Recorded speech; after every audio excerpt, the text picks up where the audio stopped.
O plano de aproveitamento hidrelétrico de Belo Monte há muito deixou de ser o projeto de uma hidrelétrica no rio Xingu e passou a ser pauta internacional. Maior construção da história do país, antes mesmo de concluída, a obra já se apresenta com grandiosidade. Segundo dados do consórcio construtor, a hidrelétrica de Belo Monte necessitará de 1.050.000 toneladas de cimento para ser construída, 175.000 toneladas de vergalhão e aço e deverão ser produzidos 3.866.390 metros cúbicos de concreto, 141.700 toneladas de equipamentos deverão ser utilizados. Assim que for concluída, Belo Monte deve gerar 11.000 megawatts de energia. O projeto, que antes previa o alagamento de mais de 1.000 quilômetros quadrados de área de floresta e pastos, hoje apresenta a formação de um lago de 516 quilômetros quadrados.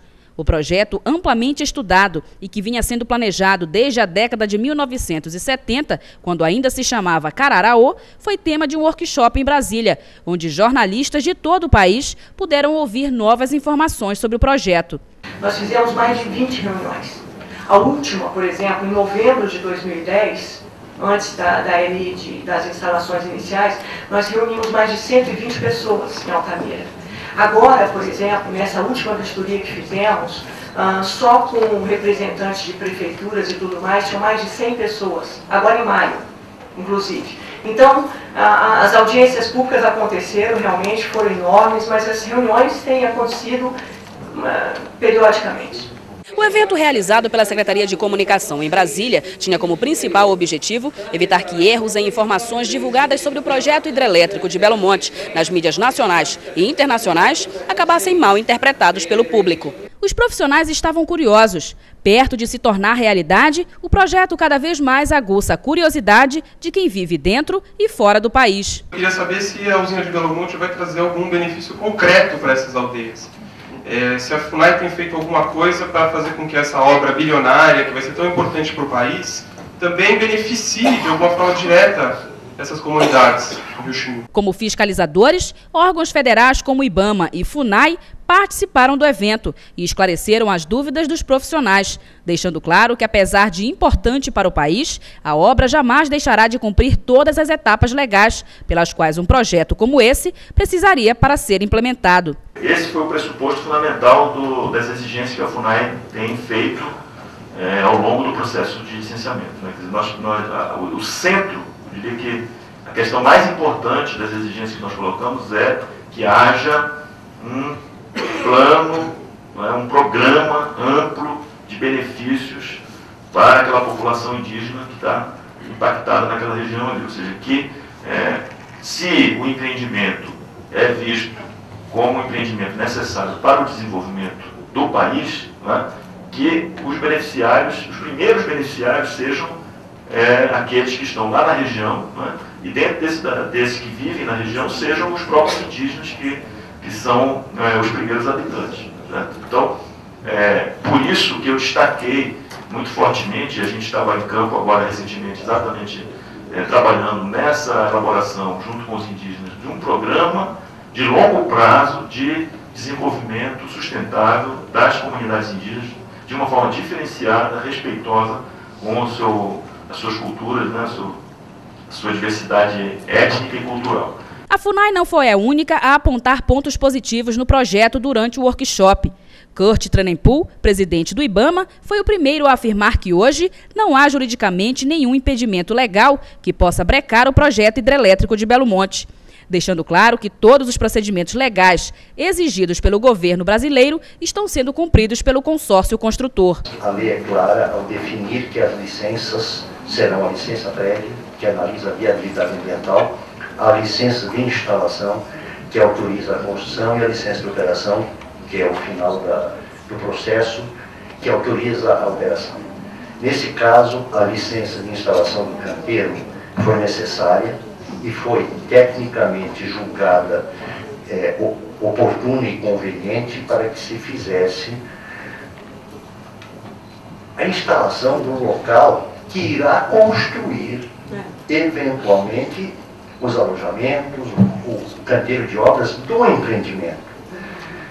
Isso foi analisado pela Advocacia Geral da União, juridicamente se entendeu viável, foi judicializado, essa licença foi suspensa por uma liminar na Justiça Federal do Estado do Pará e, posteriormente, o Tribunal Regional Federal da Primeira Região entendeu que o procedimento do IBAMA estava correto e, portanto, acatou essa sistemática de adequar as licenças de instalação às diferentes fases de evolução do projeto. O momento mais esperado pelos participantes tratava sobre o cumprimento das condicionantes na região que abrigará a hidrelétrica. A dúvida dos profissionais era se o consórcio construtor vem obedecendo os cronogramas e cumprindo todas as agendas. O que eu quero só entender é o seguinte: se alguma condicionante não for cumprida ou não for cumprida a contento, quais são os mecanismos que o IBAMA tem para que o consórcio efetivamente cumpra o que está determinado? Então, nas condicionantes da licença prévia e que é de conhecimento de todos os senhores, será cumprido o que consta aqui. Como afirmou o presidente do IBAMA, as obras estão realmente saindo do papel e beneficiando os municípios que estão no entorno da obra. Veja alguns exemplos. Altamira, reforma e ampliação da escola Rilza Maria de Moura Cássio, no bairro Nova Altamira. Reforma e ampliação da escola Sancler Passarinho. Construção de uma escola com 6 salas no bairro Mutirão. Construção de uma escola com 6 salas no bairro Jardim França. Vitória do Xingu. Reforma e ampliação da Secretaria de Saúde. Reforma e ampliação de 20 leitos no Hospital Municipal. Projeto de construção do aterro sanitário e projeto de construção da rede de esgoto do município. Anapu. Reforma e ampliação de 20 salas de aula, escavação de 2 poços artesianos para atender a comunidade. Belo Monte. Reforma e ampliação de salas de aula, construção de posto de saúde, escavação de 2 poços artesianos para atender a comunidade. Responsável pela organização do evento, o Ministério de Minas e Energia aproveitou o espaço para apresentar o Plano de Desenvolvimento Energético do país até 2019, que inclui o aumento de 70% da geração de energia. Altino Ventura, secretário do Ministério, ficou encarregado de apresentar aos jornalistas o motivo pelo qual o governo brasileiro defende o projeto e vem trabalhando para que Belo Monte seja o maior e o melhor empreendimento da história do país. A questão do desenvolvimento em relação aos hidrelétricos, eu diria o seguinte: veja, o Brasil é um país ainda que tem um nível de consumo médio, de PIB per capita muito baixo.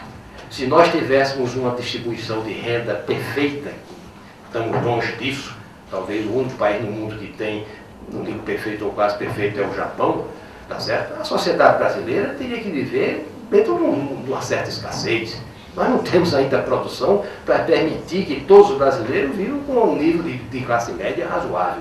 Temos que crescer a economia, tá certo? E, ao mesmo tempo, distribuir essa renda para resgatar a dívida social que nós temos com a nossa sociedade, tá certo? Que é grande, mas já está diminuindo, tá certo? Porque todos nós estamos sabendo como está havendo uma mudança, tá certo? Nas classes sociais dentro do país. Agora, veja bem, e precisamos, para que isto ocorra, implantar uma infraestrutura no Brasil. A infraestrutura brasileira não é suficiente para nós termos essa produção que precisamos. Nós temos que mais do que dobrar no curto prazo, tá certo? A construção de estradas, de aeroportos, de telecomunicação, tá certo? De transporte, tá certo? E de energia também. Então isso aí tem que ser feito de alguma maneira. Agora, tem que ser feito da maneira com maior respeito. Ao final, a certeza da seriedade e compromisso do consórcio construtor e do governo com a região do Xingu e o povo brasileiro.